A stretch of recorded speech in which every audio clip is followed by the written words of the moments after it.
How to use keys in Roadside Empire. So what you'll have to do is inside your game, so keys are mainly used to open special chests, loot crates that give rewards like cash, upgrade cards, boost or rare items, and sometimes premium rewards.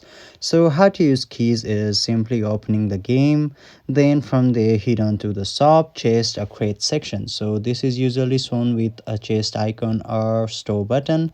Find a chest that says required keys. Now tap open. So if you have keys, the chest opens automatically and gives rewards. So you don't need to equip keys, they are spent automatically. So you can reach up to different keys, you can find different types of keys, and those keys will keep on unlocking the chest. And there are different types of chest: common chest, rare chest, epic chest, which require different kinds of keys. So event chest requires special type of event keys. So that's how you do it. Hopefully this video helps. Thank you.